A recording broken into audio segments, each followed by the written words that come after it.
Assalamualaikum warahmatullahi wabarakatuh.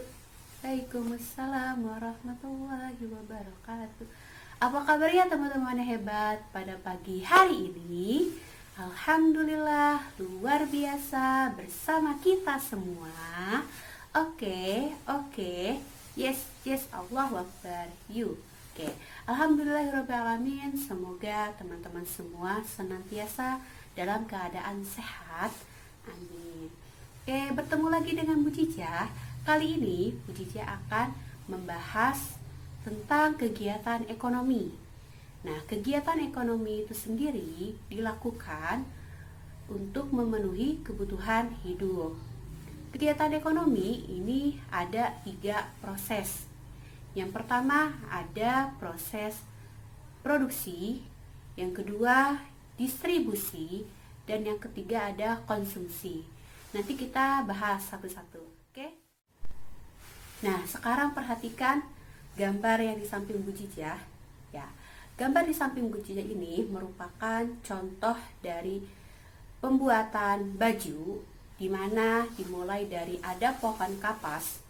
Pohon kapas ini kemudian dipetik, diambil kapasnya, dan kapas ini mengalami proses pemintalan sehingga dihasilkan benang. Nah, benang-benang ini kemudian ditenun sehingga dihasilkan lembaran-lembaran kain, yang kemudian lembaran-lembaran kain dilakukan lagi proses, dibuat pola, kemudian dijahit sehingga dihasilkan baju.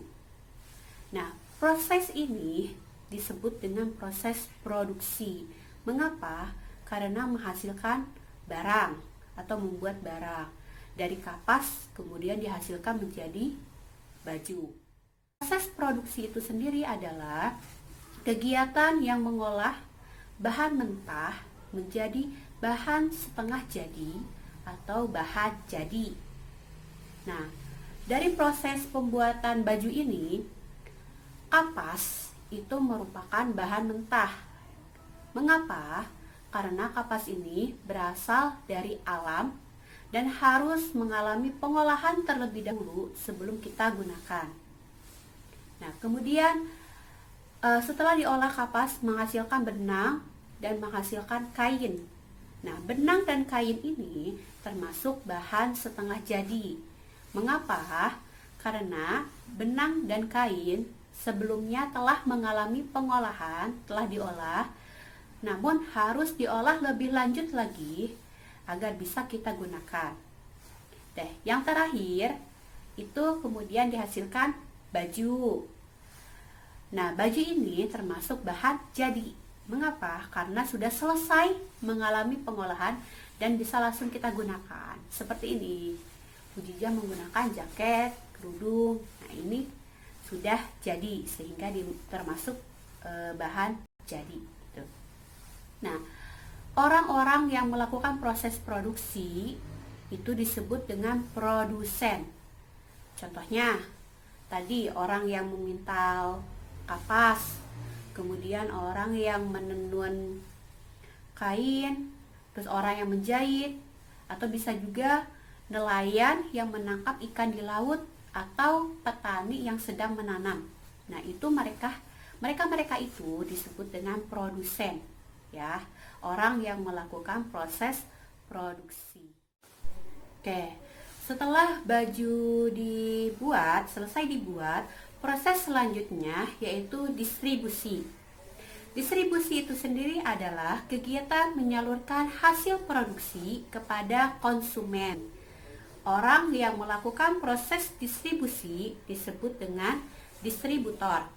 Contoh, baju yang tadi selesai dibuat itu dibawa dan dijual ke toko pakaian atau ke butik atau ke pedagang kaki lima, yang kemudian oleh mereka itu akan ditawarkan kepada pembeli. Nah, toko pakaian, butik, dan pedagang kaki lima telah melakukan proses distribusi karena mereka menyalurkan pakaian yang sudah jadi dari pabrik itu kepada pembeli. Tuh. Nah, sedangkan penjualnya itu sendiri, penjual yang menjual baju disebut dengan distributor. Distributor itu dikelompokkan menjadi 3. Yang pertama ada agen. Agen itu adalah pedagang yang membeli barang langsung kepada produsen. Jadi langsung beli kepada pabriknya. Misalnya Bu Jijah mau jualan kue. Bu Jijah langsung beli kuenya ke orang yang membuat kue langsung. Tuh, disebut dengan agen. Yang kedua ada pedagang besar atau grosir. Grosir ini adalah pedagang yang membeli dalam jumlah yang sangat banyak yang kemudian akan dijual kembali kepada pedagang yang lain. Misalnya, Bu Jijah ambil baju 200 pasang ke pabrik. 200 pasang baju ini Bu Jijah jual lagi kepada pedagang yang lain. Nah, itu yang disebut dengan grosir. Yang ketiga ada pedagang eceran atau pengecer. Pedagang eceran ini adalah pedagang yang menjual barang langsung kepada konsumen atau langsung kepada pembeli.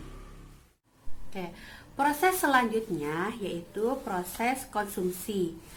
Proses konsumsi itu sendiri adalah kegiatan yang menggunakan atau memanfaatkan hasil produksi berupa barang atau jasa untuk memenuhi kebutuhan hidup.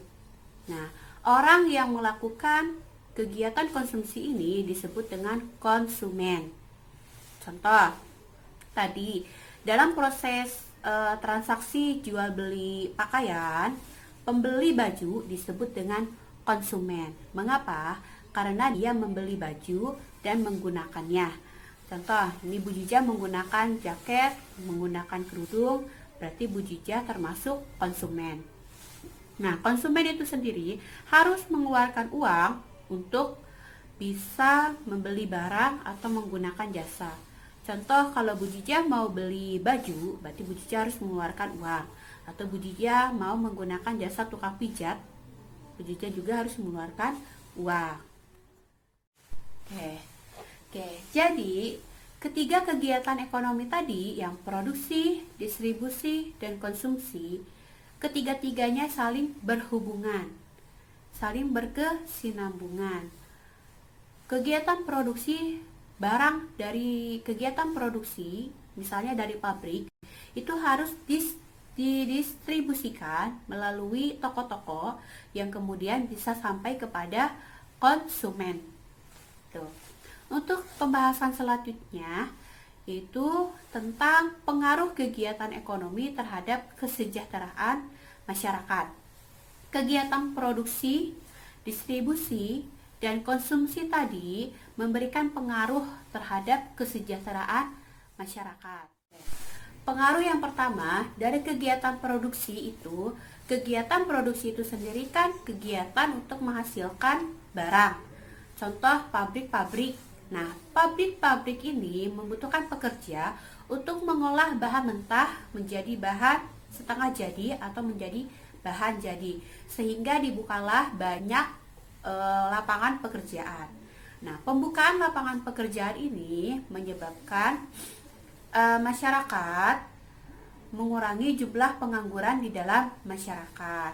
Nah, kalau masyarakat punya pekerjaan, punya penghasilan, maka masyarakat akan mudah untuk memenuhi kebutuhan hidupnya sehingga hidupnya bisa sejahtera. Nah, pengaruh yaitu kegiatan distribusi. Kegiatan distribusi itu kan tadi adalah kegiatan yang menyalurkan hasil produksi kepada konsumen. Nah, kegiatan distribusi ini bisa memeratakan hasil produksi dari satu daerah ke semua daerah, sehingga masyarakat akan terpenuhi semua kebutuhannya. Contohnya, misalnya hasil pertanian itu berada di daerah dataran tinggi. Nah, agar masyarakat di daerah dataran rendah tetap bisa memenuhi bisa terpenuhi kebutuhan dari sayuran, buah-buahan atau barang-barang yang terdapat di yang diproduksi di dataran tinggi, maka dilakukanlah proses distribusi itu. Jadi semuanya bisa menikmati hasil produksi dari satu daerah, sehingga masyarakat yang terpenuhi semua kebutuhannya itu bisa dikatakan sejahtera. Nah, pengaruh yang ketiga yaitu pengaruh kegiatan konsumsi terhadap kesejahteraan masyarakat. Kegiatan konsumsi itu sendiri kan merupakan kegiatan membeli atau menggunakan untuk memenuhi kebutuhan hidup. Jadi, jika kebutuhan hidupnya sudah terpenuhi, maka masyarakat dapat dikatakan sejahtera. Namun, meskipun begitu, dalam melakukan kegiatan konsumsi, kita harus bersikap hemat dan bijak. Belilah barang atau gunakanlah jasa sesuai dengan kebutuhan kita, ya. Jangan sampai boros, oke? Nah, teman-teman, itu tadi penjelasan mengenai kegiatan ekonomi dimulai dari proses produksi, distribusi, dan konsumsi hingga pengaruh ketiga proses tersebut terhadap kesejahteraan masyarakat. Nah, semoga penjelasan Bu Cica tadi dapat membantu teman-teman memahami tentang kegiatan ekonomi. Adapun jika belum paham atau ada yang ingin ditanyakan, boleh teman-teman bertanya kepada Bu Cica lewat japri via WhatsApp. Oke, terima kasih telah menonton video ini. Semoga kita semua selalu dalam keadaan sehat dan dalam lindungan Allah. Wassalamualaikum warahmatullahi wabarakatuh.